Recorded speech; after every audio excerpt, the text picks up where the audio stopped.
কি ধরনের নির্যাতন? নির্যাতন হচ্ছে ওদের যে লাঠিগুলো আছে ওগুলো হাড়ের দিকে মারে, মানে হাড্ডিগুলোর দিকে মারে, আর এমনি এমনি মারে, আর বিভিন্ন রকমের গালাগালি, নোংরা নোংরা কথাবার্তা, এগুলা পানি টানি দেয় না, খাবার ঠিক মতো দিচ্ছে না,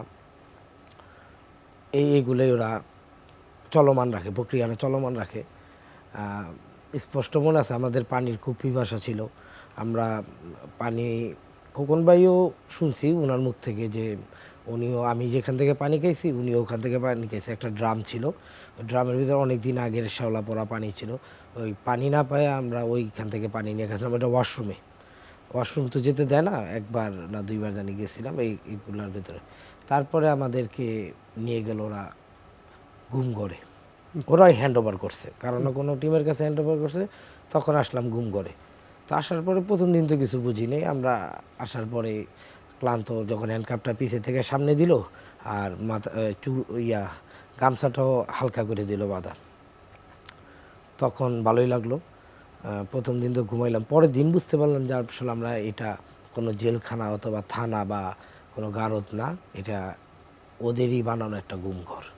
কেমন বুঝতে পারলাম যে এই কারণে সেলগুলো ছিল ছোট ছোট, আর আপনার আমি ছিলাম মাঝখানের ছেলে, খোকন ভাই ছিল আমার বাম সাইডে, আর এদিকে একটা ছেলে ছিল সোহাগ গাজী খুলনা নামে, ওকে ওর সাথে যোগাযোগ হয় না, ও ছিল, ও দীর্ঘদিন আমাদের সাথে ছিল, যে 107 দিন আমরা ওখানে ছিলাম ও আমাদের সাথে ছিল। তো ওখানে এই যে মামের যে 2 লিটারের বোতলগুলো আছে বা ফ্রেশের, ওই বোতলগুলোকে কেটে রাখে, ওটা হলো আপনার প্রসাব করার জন্য, আর এমনি পানি দেয় 2 লিটারের পানি, ওটা হলো খাওয়ার জন্য। আর সাধারণত এমনি চোখ বাঁধাই থাকে সেলের ভিতরেই, চোখ বাঁধাই থাকে, হাতে সামনে হ্যান্ডকাপ থাকে, তো হ্যান্ডকাপগুলো ওরা লুজ করে দেয় যাতে আমরা একটু সুবিধা নিতে পারি, এটা ওদেরই একটা ট্রিক্স। তো এইভাবে আর কি আপনার দিন যায়। আমরা তো যে খাবারের যে হাড় আছে, মুরগির যে হাড় খাবার দিত, ওই খাবারের হাড় থেকে একটা হাড় রাখছিলাম, এটা দাগ কেটে রাখতাম। কত দিন যায় যেতেই আছে।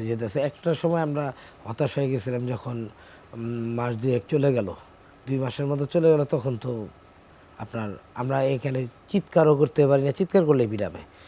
তারপরে ওদেরকে বলতেও পারি না, ওদের বলাও নিষেধ, মানে এমন একটা পরিস্থিতি, কথাও বলা যায় না, কথাও বলার কোনো সিস্টেমই নেই। আপনি বুঝলেন কিভাবে যে সোহাগ গাজী আপনার পাশে আছে এবং আনিসুর রহমান দেখা যায় ওরা যখন চলে যায়, গেটটা তো তখন লাগায় দেয়, তখন গামছাটা আস্তে করে, এখানে হ্যান্ডকাপ, তো গামছাটা আস্তে করে খুলে নিতাম, নিয়ে খোকন ভাই আর সোহাগ গাজীর সাথে ইশারায় কথা বলতাম আর কি, ঠিক আছে, ইশারায় মানে আওয়াজ করা, একবার আওয়াজ করলেই ঝামেলা। আর একটা আপনার ওই কর্নার দিয়ে 2টা বাথরুম ছিল, কিন্তু বাথরুমগুলো আমরা সাধারণত ওই যে ওরা একটা টাইমে আসতো, তখন ওই লাঠি ধরাই দিত, আমরা আস্তে আস্তে লাঠি দিয়ে গিয়ে ওই বাথরুমে গিয়ে আপনার এই ফ্রেশ হয়ে নিতাম।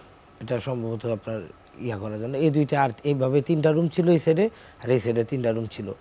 তো আমার রুমে আপনার এই যে কিছু লোকের নাম আমি পাইছিলাম, তারা লিখে গেছে, আমিও লিখে আসছি, আমি জনি গ্যান্ডারিয়া লিখছিলাম, কিছু লোক ছিল যেমন সোহেল গ্যান্ডারিয়া ছিল, আরও কিছু মনে নাই, দীর্ঘদিন হয়ে গেছে।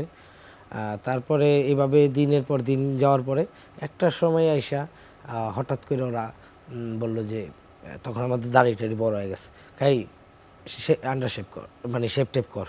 পরে শেপ টেপ করার পরে তারপর আসলো, পরে 2-3 জনে আমার চুল কাটছে। আমরা ধরেন যে আমরা এখন পর্যন্ত যারা আয়নাঘর থেকে ফেরত এসেছে, আমরা বেশিরভাগ লোকের কাছ থেকেই, ভুক্তভোগীর কাছ থেকেই এই ধরনের বর্ণনা আমরা পেয়েছি, প্রায় সেম। জি। এবং আনিসুর রহমান খোকন ভাই যিনি আপনার সাথে ছিলেন, আপনাকেও তিনি দেখেছেন, জি, তার বর্ণনাও আমরা এরকমই শুনেছি।